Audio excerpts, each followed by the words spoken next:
Hey y'all.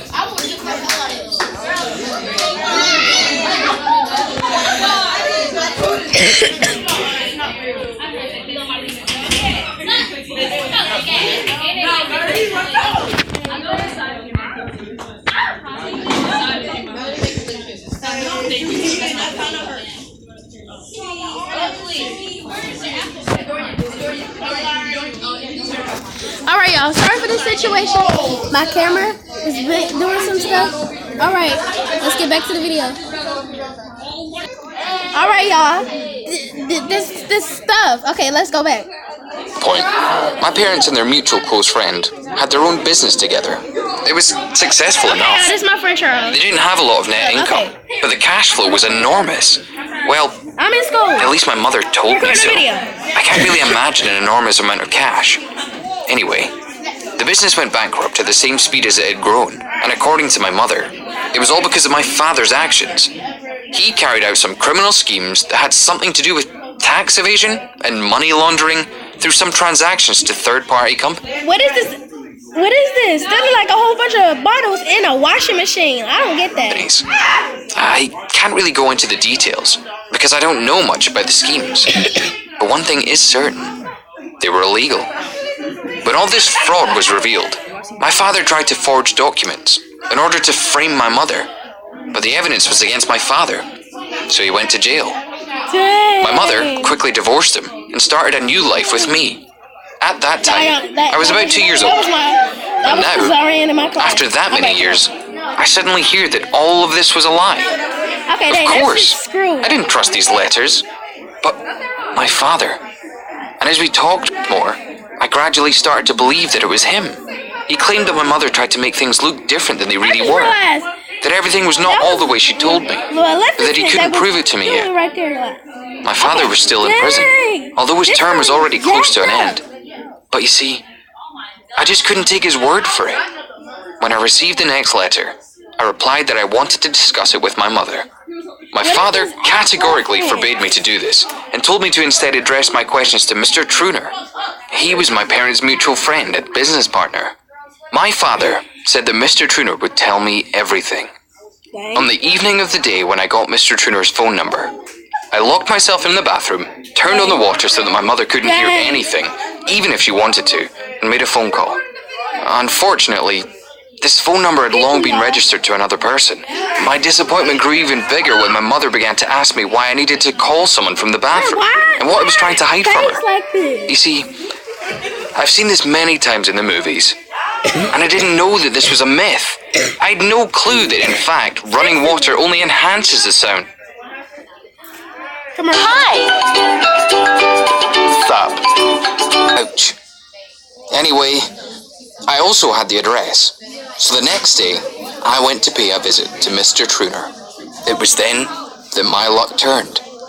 His house was located in our region, so I had no problem finding it. Mr. Truner himself opened the door. As soon as I briefly explained to him who I was, Mr. Truner's face changed, and he led me to the backyard. There he invited me to sit down at a picnic table, and went to get 2 glasses of juice from the kitchen. Only after that did he begin his story. I couldn't quite understand why Mr. Truner was so tense and so serious, but I felt that it was important, and listened to him without interrupting. Mr. Truner told me that yes, once upon a time, the 3 of them started a business. My mother was the financial director, which meant that she was the one with access to all of the accounts of the company. Do you understand? And it was she who tried these illegal schemes in order to earn as much as possible and to avoid paying taxes. But she was not a talented thief, and the authorities suspected something, but she was smart enough to forge all the necessary documents in order to frame my father. Mr. Truner fully confirmed all the information that my father gave me in his letters. I was confused and lost, but at the same time, I saw that he wasn't lying. But what shocked me even more was that my father could have still dragged my mother to jail with him, but he didn't do it, so that I could have had at least my mother. He took all the blame, and that was the reason he got such a severe punishment. Mr. Truner admitted to me that he could have saved my father, but was forced to betray him and testify in favor of my mother. Mr. Truner had a secret. His 2 children were adopted, and did not know anything about What it. the freak? These Mom references. threatened to reveal this secret, so Mr. Truner opted to save his own family. I was furious when I heard this story.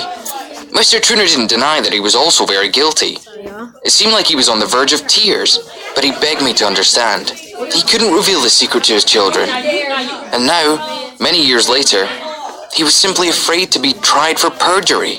He also added that my father wouldn't want me to shake up the past. I agreed with that. Now, I began to think that my father was the noblest of all people. I hadn't yet decided what to do, but again, my mother decided everything for me. As soon as I left Truner's house, I suddenly saw a car approaching. Mum opened the door for me and ordered me to get inside. I obeyed, and she said after I behaved so strangely yesterday, she decided to follow me. So now, she knew that I'd learned the other side of the story. Commercial. Alright, we're back. My mother said that all this was arranged by my biological father, who spoke to me with the help of Mr. Truner, and that I should understand they were both lying to me. But you know, Dang, both parents was lying. I feel bad for him. His story is... That should be on worldwide news, y'all. I didn't like how dictatedly she was talking to me. And I saw that she was nervous and angry. And then, suddenly, I had an idea. I asked her if it was her who left me by the open window when I was a baby. Oh, I wish you could have seen her reaction. My mother yelled at me, asking me how I could dare to say that. And she even waved her hand to hit me, but I dodged and grabbed her wrist. I tried to jump out the car, but my mother locked the doors in advance. Arguing and almost physically fighting, we arrived at her house. Mum continued screaming and trying to fight, but I had a good grip on her hand, so she just drove with her other hand. When we arrived, she finally let me out of the car. I immediately rushed into the house and began to pack my things. I was going to leave this terrible woman immediately, right now and forever. Mum understood this and locked me in, first in the house and then in my room. I'd become some kind of hostage in my own home. Fortunately, she didn't think of immediately disconnecting the internet, so I contacted my father and asked him for advice on how to act now. By the way, he confirmed my guess about the story of how I'd almost fallen out the window. My careless mother was the only one to blame. Dad also advised me that I should run away and stay at Mr. Truner's house. My mother would not get me there, because she was still afraid that her old business partner might have something on her. And Mr. Truner owed a lot to both my father and me, so he wouldn't dare to refuse. And then, my father admitted to me that he would be released in 4 months, almost to the day that I was going to turn 18. How do you think I managed to escape? The answer is simple. I got out through the window in my bedroom, the one from which I'd almost fallen out because of my mother. Now, I live with Mr. Truner. No! Alright, make sure you like, comment, and subscribe to my YouTube channel. I'm gonna post again. Bye.